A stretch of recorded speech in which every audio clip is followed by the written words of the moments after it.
দর্শক, এই মুহূর্তে দেশ এবং প্রবাস থেকে যারা সবুজ টিভি ইউটিউব চ্যানেলের সাথে যুক্ত রয়েছেন সকলকে জানাচ্ছি জুম্মা মোবারক। আপনারা জানেন যে আজকে শুক্রবার, আমাদের গরিবের হজের দিন। আমি কিছুক্ষণ আগে আপনারা দেখেছেন যে আমি নোয়াখালী সদর উপজেলার, প্রিয় দর্শক, ২০ নং আন্ডারচর ইউনিয়নের চকিদারহাটের পাশে যে মাদ্রাসা এবং মসজিদ রয়েছে সেই মসজিদে জুমার নামাজ আদায় করেছি। আর আমি এখন এই মুহূর্তে সরাসরি আপনাদের সাথে যুক্ত হয়েছি। এটি হচ্ছে নোয়াখালীর সদর উপজেলার ৬ নং নোয়াখালী ইউনিয়নের ৪ নম্বর ওয়ার্ড পশ্চিম চর উড়িয়া গ্রাম, মেজর অবসরপ্রাপ্ত আব্দুল মন্নান সাহেবের গ্রামের বাড়ির একেবারে সামনে অবস্থান করছি, প্রিয় দর্শক।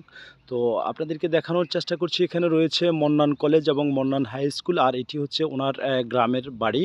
আর গ্রামের বাড়ির সামনে খুব সুন্দর একটি আলিশান একটি মসজিদ নির্মাণ করেছেন। আসলে এই মসজিদে আমরা জানতে পেরেছি প্রায় ১,০০০ লোক, ১,০০০ মুসল্লি কিন্তু নামাজ আদায় করতে পারেন। প্রিয় দর্শক, ভিতরের চিত্রটা আমি একটু আপনাদেরকে দেখানোর চেষ্টা করছি। এই মুহূর্তে দেশ এবং প্রবাস থেকে যে যেখান থেকে দেখছেন একটি কমেন্ট, একটি শেয়ার করবেন এবং আপনাদের মতামত জানাবেন। অনেক ভাই কিন্তু এই এলাকার প্রবাসে রয়েছেন, তাদের চেনামুখ চিত্রটি আমি এই মুহূর্তে সরাসরি তুলে ধরেছি।